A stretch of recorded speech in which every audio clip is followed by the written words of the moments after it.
Kenneth Bayless. Yes, sir. I see you, and you know what? I like that shirt you got on.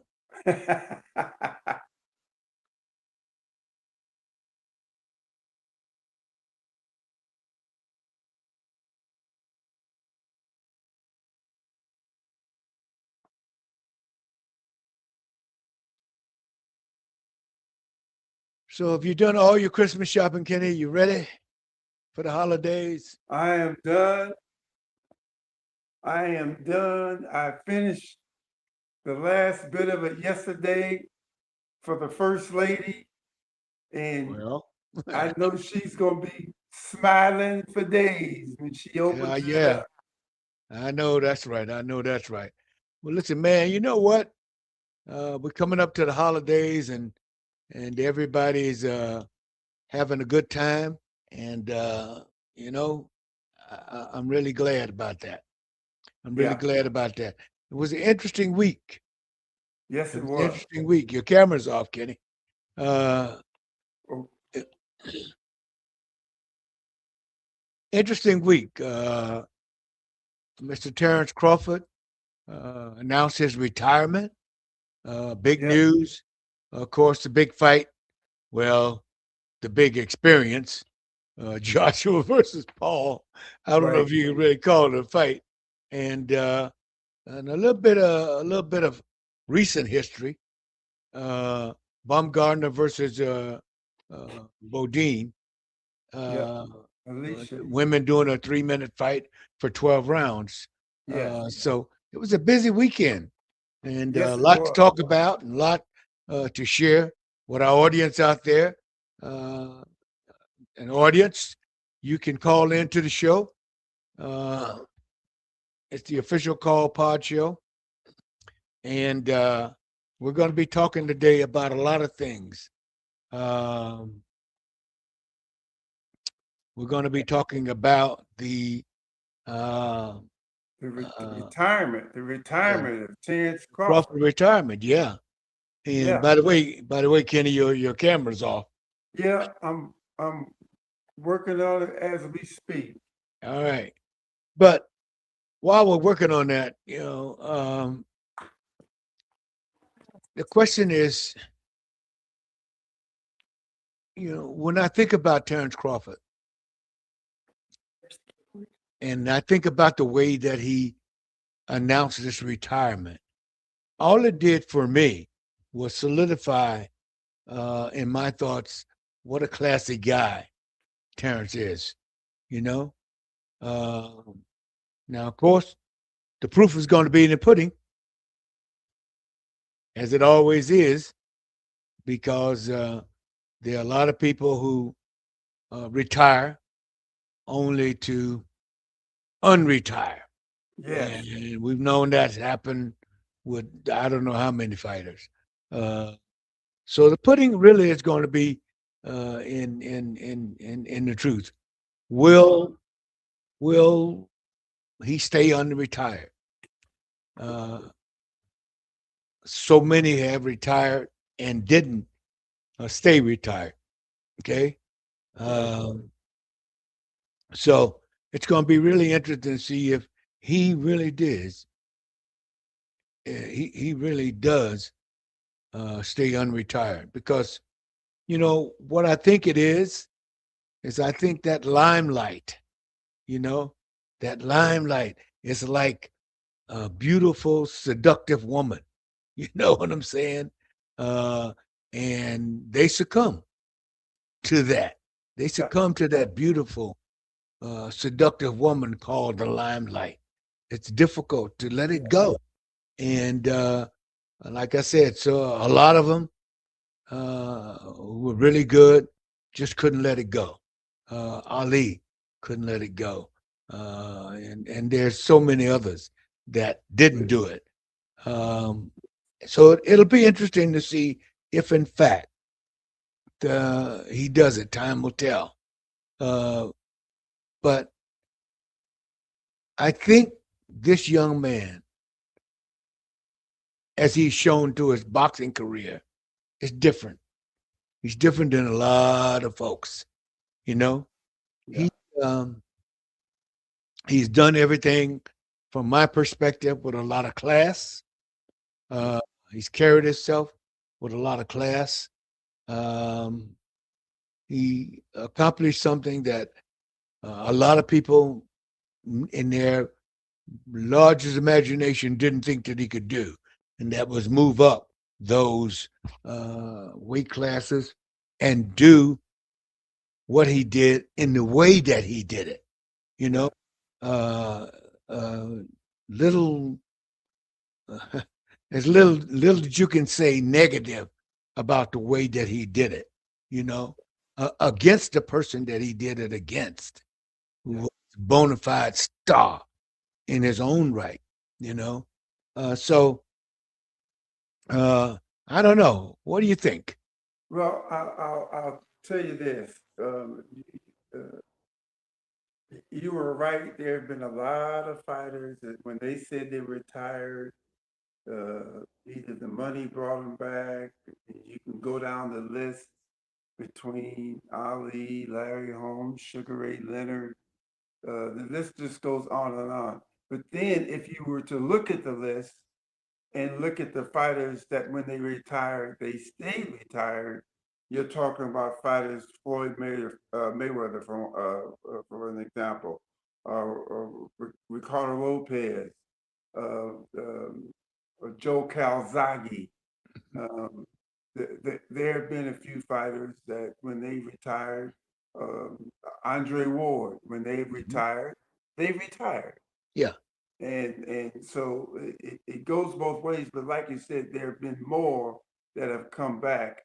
And, and you think about it, you say, well, they've developed the skills to get them to the level that they're at. And if there's one more fight out there, Mhm. uh, Mhm. one can say, uh, if the money is there, why not? Well, and part of the reason why a lot of those folks do come back is poor management.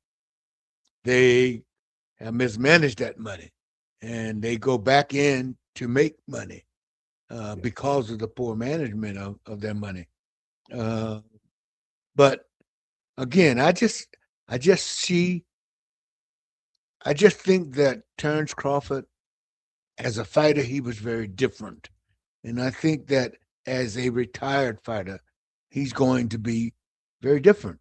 Uh, Not many fighters have retired undefeated, nor has many of them retired having been undisputed in three different weight classes. yeah, You know, now of course the one that always stands out for me is on top of my Mount Rushmore, Henry Armstrong, who did that, yeah, who was undisputed champion in three weight division. But what he did and what makes him so unique is that he did it at the same time. yeah. Yeah, you know. But Terrence has definitely historically left a mark on the game, and maybe the person that gave this tribute to him in the newspaper, he said that Terrence Crawford was Omaha raised, uh, boxing tested, and history will keep him. I think that's probably the most appropriate thing that you can say about him.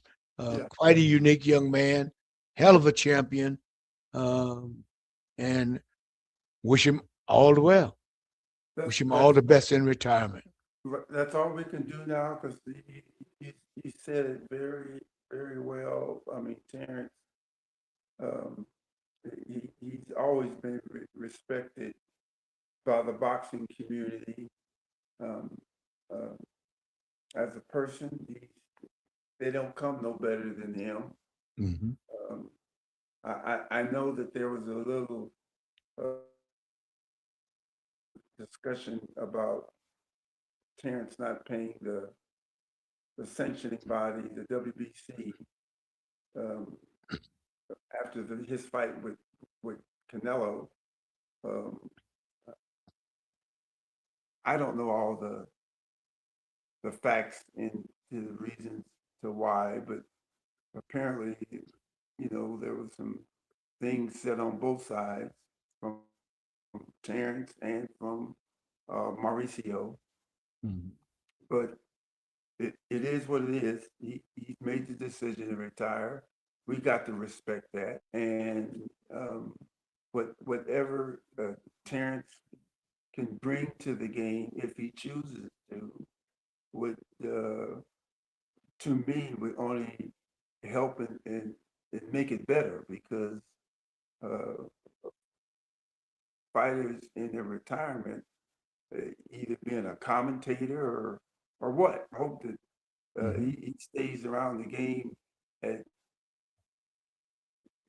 at some capacity because uh, he deserves it. Yeah, I agree with that, and I think that someone who has derived so much from this beautiful game that we love, um, I believe that he's going to have some part in it in the future. Yeah, We don't know what that's going to be, but uh, all I can say is I wish him well. I had the opportunity and the pleasure working with him in a couple of fights. Uh, and nothing but respect to him. yeah, Like I said, outside of that ring, he was one of the nicest people you would ever want to meet. But yeah. once he stepped through that rope, that was a transformation. Let There me was tell you, information. because once he stepped through those ropes, he was a different person. Let me He was tell you. a person. Yes, he Yeah, was. yeah.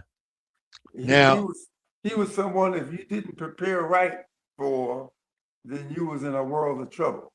true that. Especially if you talk bad about him and what he would do. And I noticed that both in the fights that I did with him and the fights that I watched. Yeah, Whatever you thought was your strength, he took it away from you. exactly. He took it away from you, Yeah, and let you know about it at the end. You know, e- uh, e- so exactly. And and Birdman, how do we know if in his hometown, if there's a young Terrence Crawford working his way up through the ranks that's got the eagerness and the hunger, because look what has developed, from Terrence. Uh, there could be someone there that oh could yeah, be eyeballing him right now of his accomplishments yeah. and want to be like him. And you know what? Coming from a small town, he's made that mark and definitely uh, lit the torch to say, hey, even though you come from a small town, I don't know how small Omaha is, but small in relationship to a Chicago or a New York or LA. Uh, yeah, that there's a pathway. There's a There's a pathway if you're willing to put in the work, show the determination and the heart, get the proper training and the proper people around you. Sky's the limit. the sky's the limit. And you can call in now, fellas, out there. You can call in. The number and the link to join in with our conversation is down in the description. We welcome your call. And right about now, we want to shift a little bit. Talk about this thing that happened over there, and I won't call it a fight. This thing that happened over the weekend with Anthony Joshua, and Jake Paul. Yeah. But before I start, I'm gonna get your take on this thing. Well, ever since Jake Paul has come out and started promoting himself, doing what he's doing, and he's known as the YouTube kid. For me, at first it was a bad taste because he was coming out and picking fighters and fighting them, and I could care less the kind of money he made because um, I, personally I just didn't take him for real. I just didn't, and I didn't think that it would last as long as it did, but it has. But has Jake Paul done something good for the sport? Yes, he put women fighters on his card. He paid them well, and I applaud him for that. But Birdman, I'll tell you this: I knew that at some point he was going to bite off too much. And think about it. He was supposed to fight Tank Davis, and Tank Davis, I love him as a fighter, but Tank Davis fights or would have fought. I guess he was trying to put weight on to at least to 147 if he did, or if he had a fought Jake, because Jake walking around at 200 pounds. So with that being said, Jake was getting prepared for that, and then apparently that fell through. And then all of a sudden, he's going to be fighting Anthony Joshua, which I'm saying to myself, I mean, the pendulum has swung from one side to the other side, and now he's fighting a two-time heavyweight world champion. Though Anthony Joshua hadn't fought in 18 months or whatever it was, he's only 36 years old. And I'll tell you, Birdman, when Anthony Joshua stepped into the ring last Friday night, I was just shaking my head, saying he has bit off too much he can chew. He has. And they step in the ring, and for the fight to start, and for Jake to start out, well, I'll say this part as well. The build up the night of the fight, when the one commentator that was the expert on the sports betting, and when he said in the proposition betting that the over under was 2.5 rounds.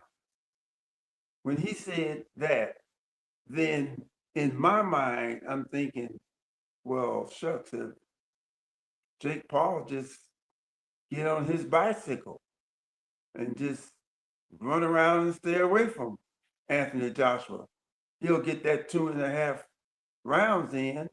And when the fight started, that's just what happened. He moved and moved and moved to the point to where you were saying, when he's going to do something? When is he going to do something? I've had people call me up and text me and say, why don't Anthony Joshua cut the ring off? Well, if you got a gorilla can't catch a rabbit, if you was to put them in the ring, you can try to catch him, but you're not going to catch him because he's faster than you. So yeah, Anthony Joshua tried to cut the ring off, but he couldn't. So now Jake Paul, from all this running and moving, legs starts to wear on him. So now he's grabbing and holding and tackling and all this. And I'm saying to myself, are the fight fans really enjoying this? I mean, are they? I didn't enjoy it. Yeah. I'm looking at the poor referee that's trying to manage all this. And I've had people say, well, don't you think the referee, listen, the referee did the best he could do under the situation that he was in. Mhm. Mhm. You can harp and bark about what he should have did, but that means nothing, because in our seminars, and we have mentioned it before, the referee is the sole arbiter. He calls it the way he sees it, not the way the fans and the doctors and the commentators. He calls it the way he sees it because he's trained to call it the way he sees it. So to finish up, uh, Bird, I can't say that I was disappointed because I was in anticipation that what we saw is what we were going to get. I just knew that Jake Paul had just bit off too much. Well, yeah, 243 pounds, too much. Yeah, That's what he came in. I mean, he was But standing at the edge of the cliff, and the only thing that was left for him to just take a step off. Because I tell you, some of those power right hooks and left hooks that Anthony Joshua was doing was making me cringe because if he'd have landed a good solid one, it would have been more than just a double yeah, break of the jaw. It would have been yeah, a whole lot worse. yeah. And that was Well, scary to me. well, Scary. Kenny, everything you said, I agree with. But what this showed me and clearly showed is what will happen when a fighter fights a legitimate fighter experience. And that's what happened in this fight.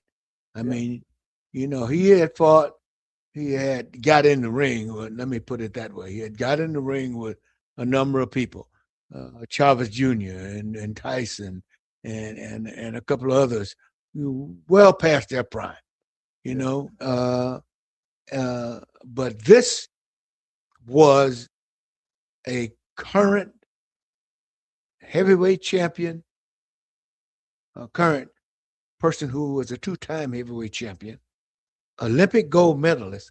So that in and of itself will tell you the difference in experience in Yes. this fight. Okay. And also the fact that all of this is current. Okay. All this is current within the last 11, 12 years, not people who are well past their time. So I said, I understand that he's got in the gym and he's working with sparring partners and all of that. But we know that sparring is different than the fight itself. Yeah. Okay. Yeah, you can go in the gym and you can have wonderful sparring. But when you get in that ring, it's a whole different world Yeah. because the people that you're sparring against, they're there for a specific reason to get you ready for the fight. But they're not in there to hurt you. Right. Okay. When you get into the fight, the whole dynamic, the whole thought process is different. Okay. That person is in there to beat you up, to Yeah. hurt you. And Take you that's out. the difference in this fight. That is different in this fight. This about should have been labeled what it really was and what most of these fights are. Okay, especially with Jake Paul and these YouTubers, they're exhibitions, and they should be marketed as exhibitions, not as a fight. Yeah. Okay, and because that is more closer to the truth Yeah. of what it really evolved down to. That these are exhibitions, and if you do that, then there's no expectation on the part of the viewing fans that it's going to be anything other than that, other than an exhibition, you know. Yeah. But in this fight, Jake Paul, he benefited from, shall we say, relaxed officiating. Yeah. uh, uh, because, and then the thing that jumps out is the claim of the low blow, which there was no low blow. Clearly, it was shown there wasn't a low blow, but he got time to recuperate. Yeah. He kept falling down, grabbing Hogan and tackling on his leg, Yes. and Yes. I agree with you. The referee was tasked with doing things that normally we're not. Okay, you have to, uh, you got to, go with the cards that you're dealt, and that's basically what the referee did. I think he did, as you said, the best job he could given the circumstances. Yes. But now, what this does is open up some queries for me. You know, the WBA had That's right. ranked, That's had right. ranked, okay, Right. Jake Paul. They ranked him. I think he was ranked 12 or 14. 13. Yeah. Now, what happens with that ranking given this showing? Yeah. That's a question that's out there, you know, that needs to be answered. What will they do? Okay. I will give credit to Jake Paul for getting in the ring. I'll get credit for him for trying to do the best that he could. Yeah. You know, I knew going into this exhibition that he had two things that he had to do. One was stay out of the way, which he did. He was going to move and move and move, and the only punch that he was going to have relative success with would have been the overhand right, which he landed a couple of times. Okay, so I knew that would, but that's all he had. The movement and that overhand right. Now, if they don't work for you, you got a problem. Okay, Yeah. because sooner or later, you know, and I know, you can run, but you can't hide. Yeah. Because once you get in that four square, there ain't no place to hide. You Right. can run, but you hide. But when you keep running, you run out of gas. Guess what? Yeah. That's when you get caught, and that's what happened. You Yeah. know, I credit him for getting in there. I credit him for staying the course. You know, taking those shots from someone that was probably 40 pounds heavier than he was. Uh, but there was no question in my mind what the final result would be. Hopefully, anyway, Yeah. because I think that had the decision been different in this fight, it would have significantly damaged the legacy of Anthony Joshua and significantly had an impact on some future possible fights.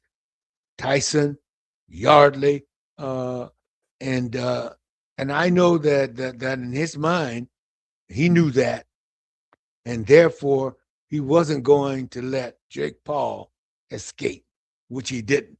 Okay, our job has always been to protect fighters, to look after their safety. But I got to be honest.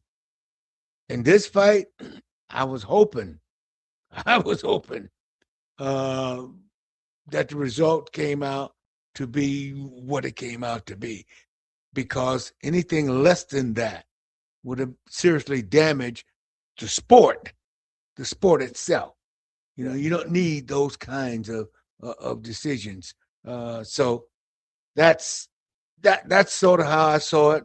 I thought it was a win for Joshua, although he's going to get double taxed, so that's not a win. That's That's not a not win. at all. He's going to get double taxed, but Exactly. he's still going to wind up with 50-60 million dollars. So you know, uh, I could live with that. You Yeah. know, Yeah. yeah.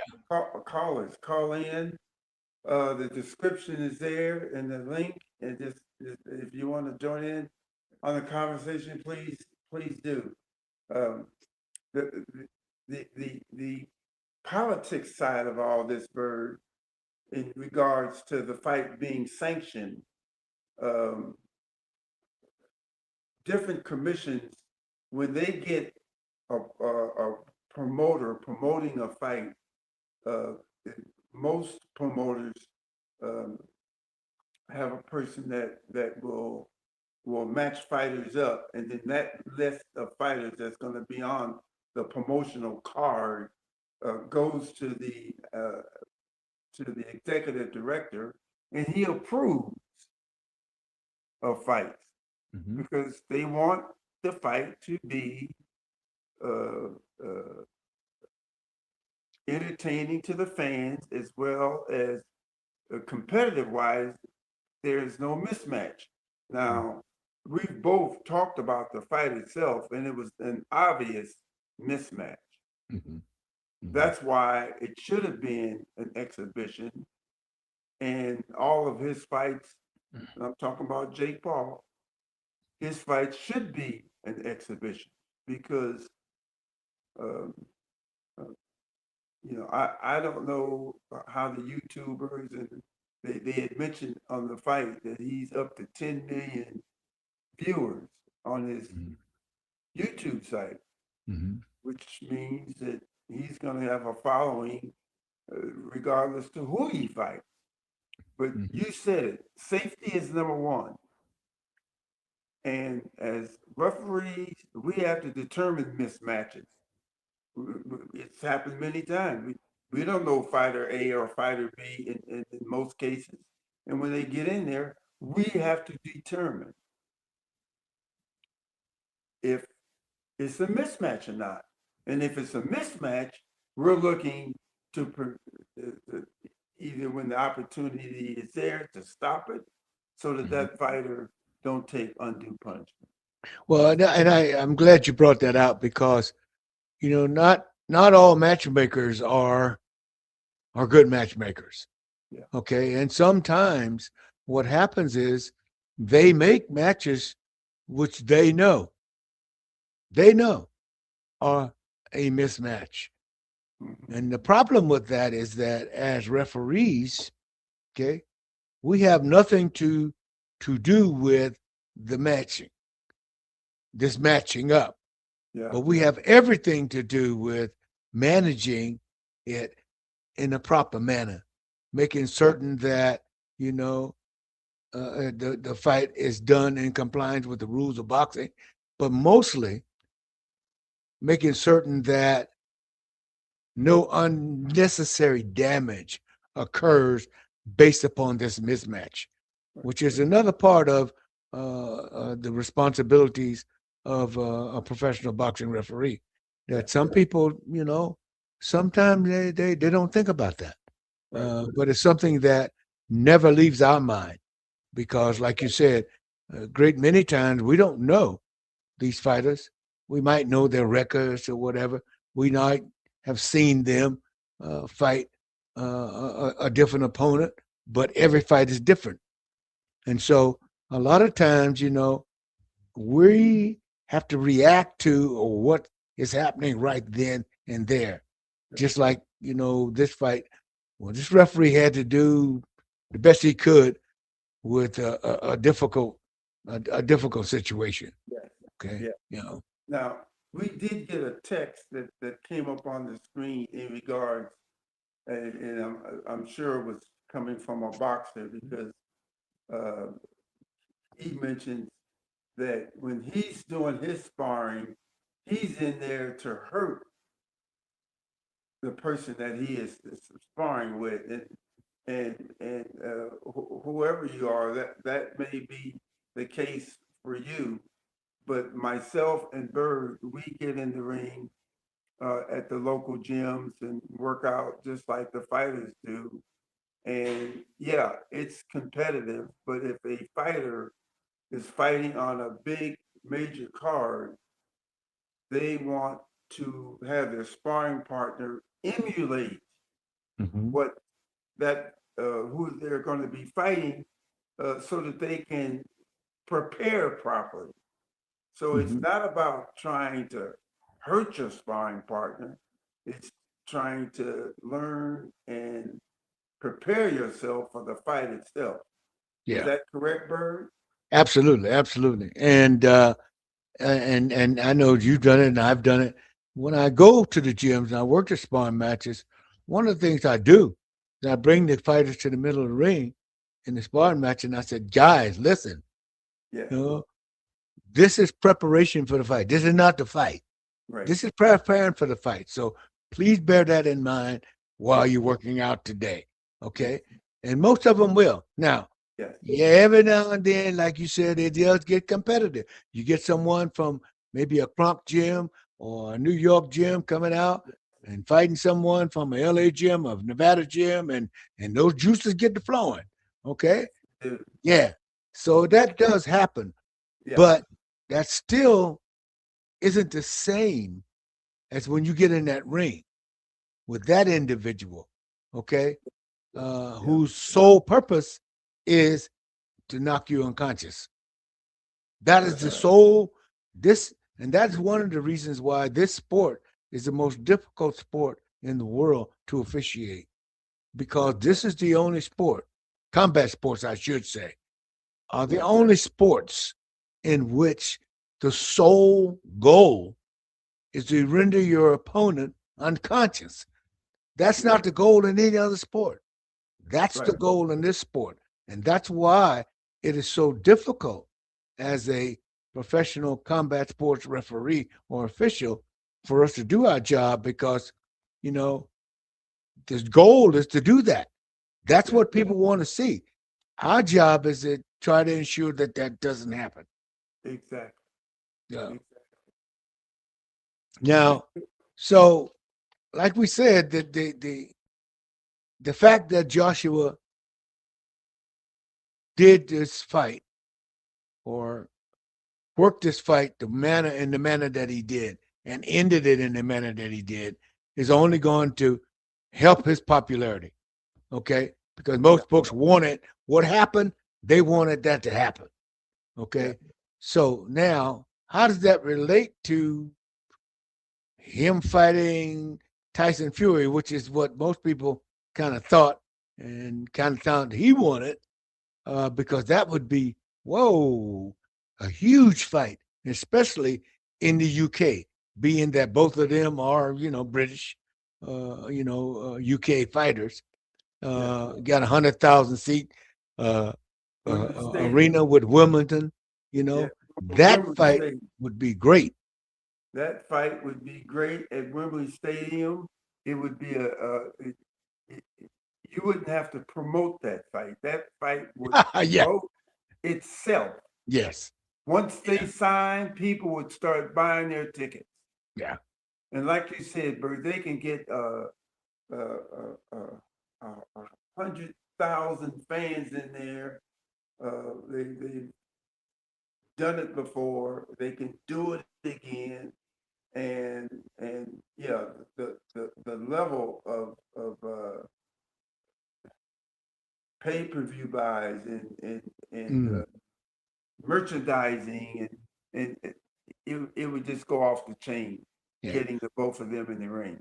Well, the main thing is that it's a fight that's been talked about for years as Yeah, they come.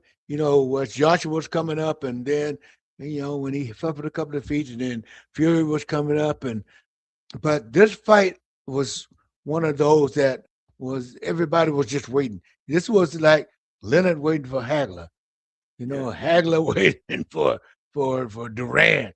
Uh, this is a fight that folks have wanted to see. yeah, It's just when will it happen? yeah, And now would be probably a great time, because Joshua's popularity, especially after this past weekend, has jumped. yeah, It's really jumped. yeah, Now the question is they really going to make that fight, or are they going to try to push another young heavyweight in there with Joshua Yardley, Fabio yeah, Yardley, who did a very credible job against a guy that was very experienced, former champion Parker. right, He stopped Parker with TKO, I think 11th round in that fight.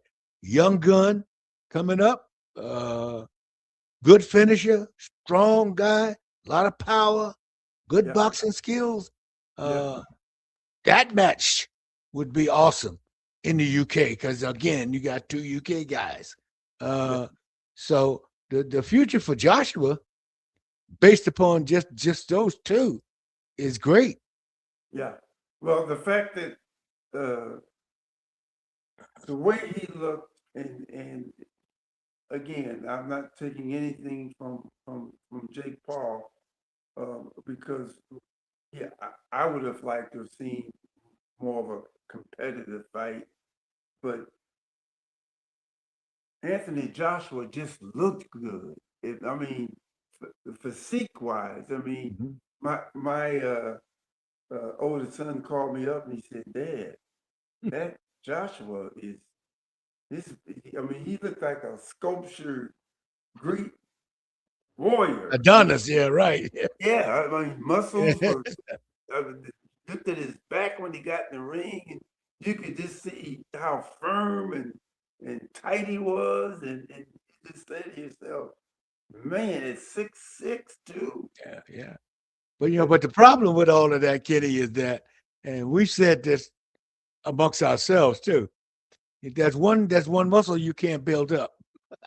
That's that jaw. You know, that's that jaw muscle.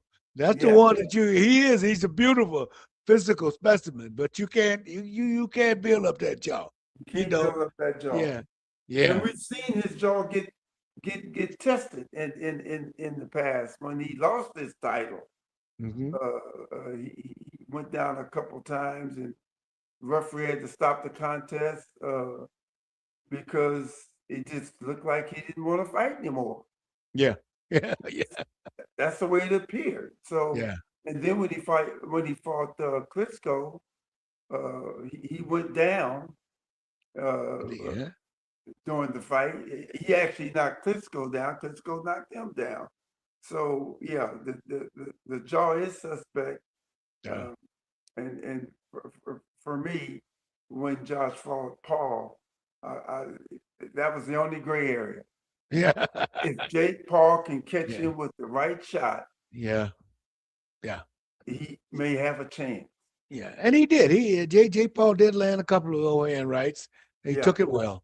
But the difference is that, you know, in both of these fights with Tyson Fury, who fought Wilder and went down mhm, several times, got up. yeah, Uh, there's a resilience to both of these fighters. yeah, Yes, they do get hit, they do go down, but they do get up, right, and they have consummate skills. Tyson Fury, to be as big and agile as he is. Uh, Joshua, uh, wonderful Olympic style kind of guy. And yeah, this kid Yardley, uh, he impressed me yeah, because Parker wasn't joke. Parker was no joke. He's a former champion, right, very good fighter. You know, so either one of these fights, if Joshua would fight Tyson Fury or he would fight Fabio, yeah, I think both of those, because they're both from the UK, the fight would do wonders in the UK. yeah, It's great. And most importantly for me, these are the kind of fights that people want to see. yeah, They're going to be competitive. They're yeah, going to be good fights. They're going to be worth the money that you pay to go see them. yeah, The product that you're giving people is a good product, worth the money that you pay for. And for me, that makes a lot. That makes a lot of sense. yeah, Makes a lot of sense. Yeah. yeah. It does. And Yardley, I mean, you mentioned it that, that there has been multiple uh, heavyweight champions as well. It's almost like they're passing the belt around. Yeah. Yeah. But the only Yeah. person that ain't been passing no belt around is Usyk. Yeah. Yeah. He ain't passing no belts around. No, he's the man. He's the man. He He's the is the man. man. So Yeah. so with that being said, uh, if they do make the fight with Joshua and Tyson Fury, if they do make that fight, uh, the winner, something has to come out of that for the winner. Yeah. Yeah. Yeah. And if that's fighting Usyk again or Yardley, whoever, Hmm. but something has to evolve from either Joshua winning or Tyson Fury winning as to where do you go from here? Well, I think Usyk's just sitting out there because it's between Joshua and Fury and Yardley. You guys, y'all, go in there and mix it up. And when Mhm. y'all finish it up, then come see me. Uh, that would be because any Yeah, one of those fights is going to be a good fight. And yes, the only sad thing about it is that there's no American in that equation. that's exactly There's right. no American heavyweight in that equation. That's Right. the sad thing for me, you Yeah, know. yes, But it's you're great for right. the UK. great for Yes, Europe, you yes, know, great for the game. great for the Uh, game, yeah, but yeah, we don't have an American in that mix. And when you look back at the history of the heavyweight division, and you can even go back as far as Joe Louis if you want, there's always been an American, yeah, several Americans in mm, the mix. yeah, yeah, And now we don't have any, to yeah, my knowledge, yeah. that's in the mix. Right, right. Yeah. That's And if sad, there's one but of you, if there's one of you, if there's a heavyweight that's out there that we just don't know about, call in to the official call and let us know who you are.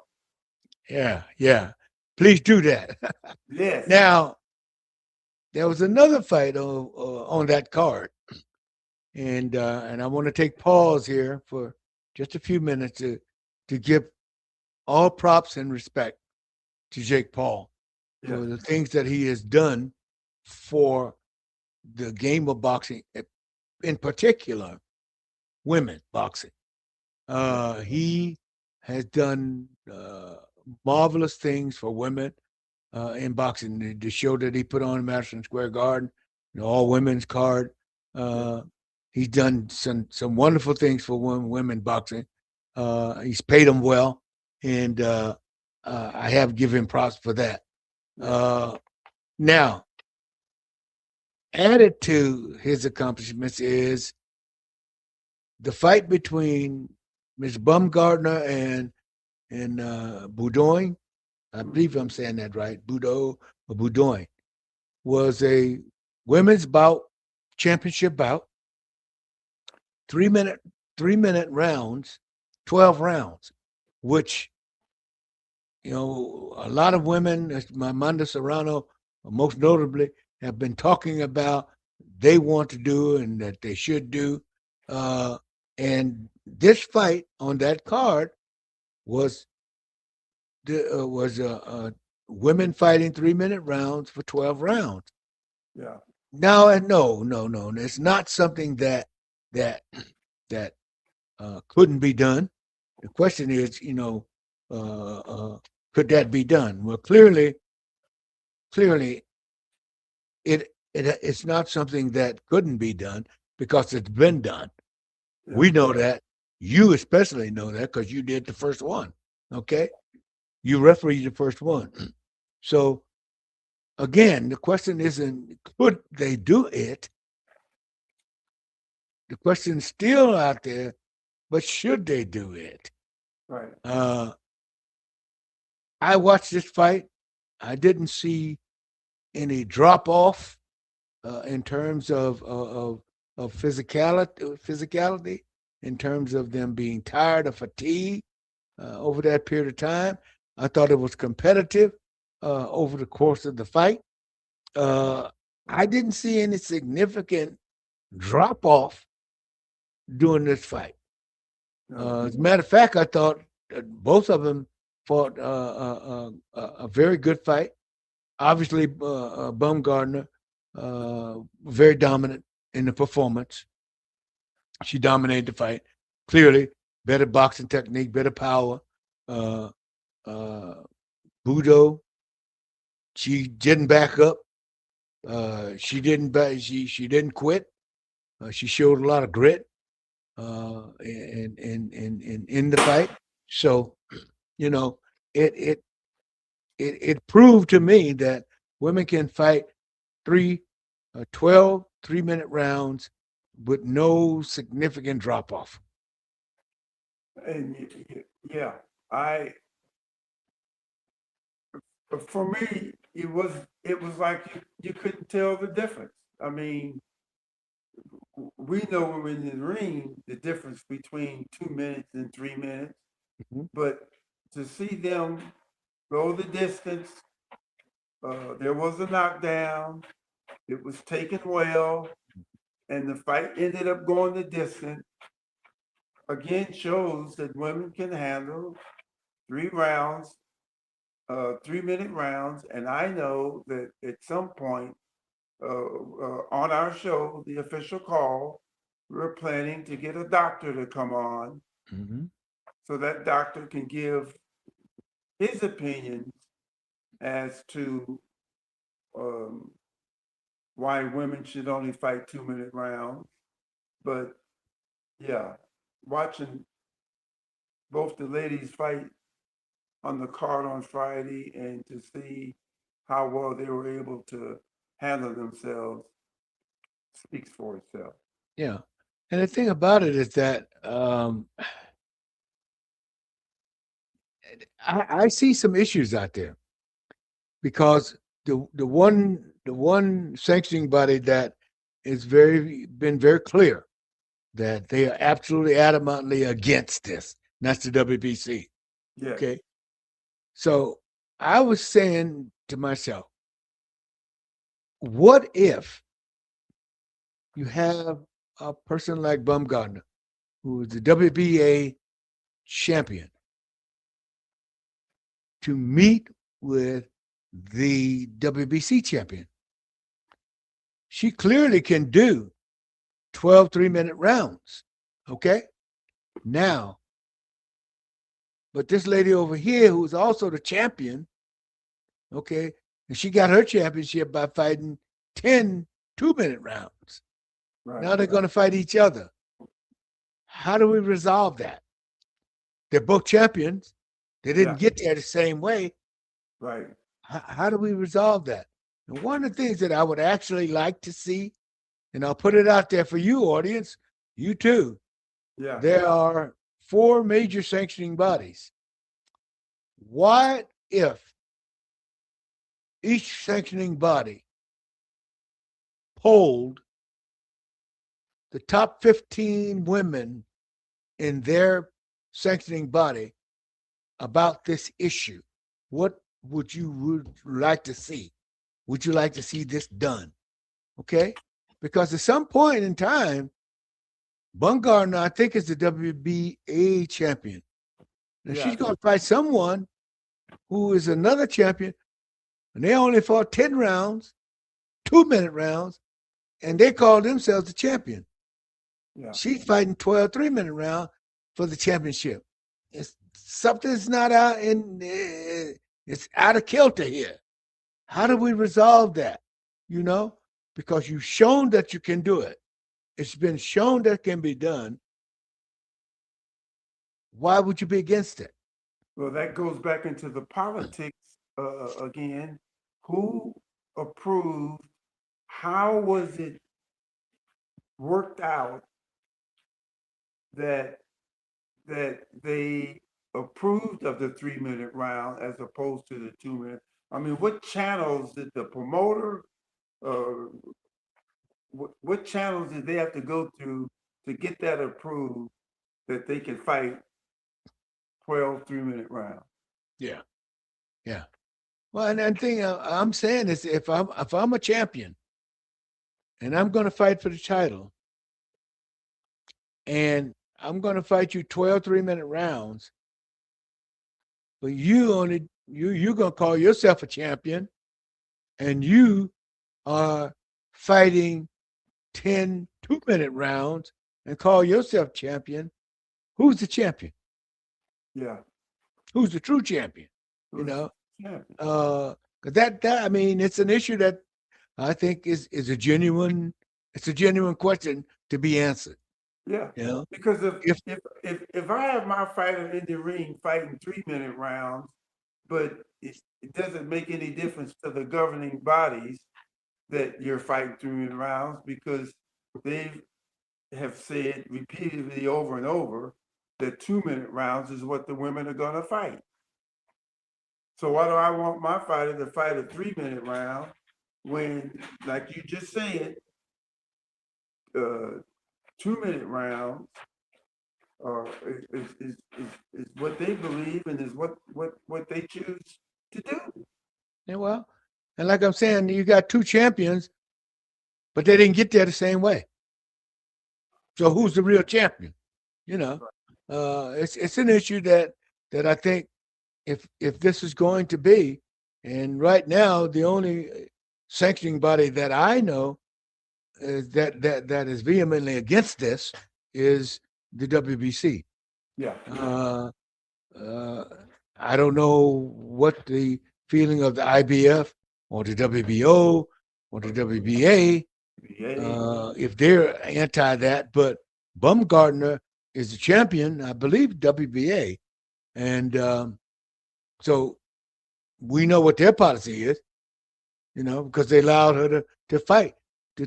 the 12 3-minute rounds. So, Yeah. it's something that should be out there. And like I said, I'd like to see a poll of about 60 women, because when I was working as a supervisor, one of the things that I learned was that if you want to know uh, if you have some issues out there or some problems that need to be resolved, who the people who best to ask are the people who do the work. Yeah. Those are the people you should ask to help you, come up with the policies or the tools or whatever to address whatever the problem is. You Yeah. you ask the people who actually do the work. So maybe that's something that they can think about. Yeah. That's something they can think about. But beyond that, um, I think we've covered the topics for our show for this week. I think they were very good topics. Uh, I thought there was a lot of meat on the bone, so to speak, uh, this week. And as always, uh, we invite you folks out there to call into the show. We go live usually on Mondays uh, on the official call. You can call in, you can leave comments. And by the way, we have now, and Kenny, my co-host, is wearing that beautiful T-shirt that you can purchase. So please dial in and you can purchase our shirt. To all of you people out there, we want to wish you all a wonderful, safe holiday season. And one last question, Kenny. Yes, sir. When we come back next time out, what we're going to be doing is we're going to be talking about, and we want audience, you all to think about, whoa, you left me, Kenny. Yeah. We want you to be thinking about, and we're going to be thinking about who you believe are the top 10 fights or were the top 10 fights in 2025. We're going to be talking about that. And so um, my co-host has left me for a moment, but uh, for him and for myself, we want to wish all of you out there in fandom, wonderful, safe, happy holidays, and we'll see you on the 29th. We'll be going live, probably about 1 o'clock Pacific Standard Time. And we hope that you will join in with us and talk about what you feel were the top 10 fights in the year 2025. I know one that everybody's going to be talking about as one of the top fights in 2025. But in the meantime, like I said to my co-host Kenny Bayless, Can you and we see me, want to wish Bird? everybody out there warm, wonderful, safe, happy holidays. And you got to understand, we love this podcast. So for all the folks out there and to you, Kenny Bayless, let's do this. Listen. And what I say, you must obey.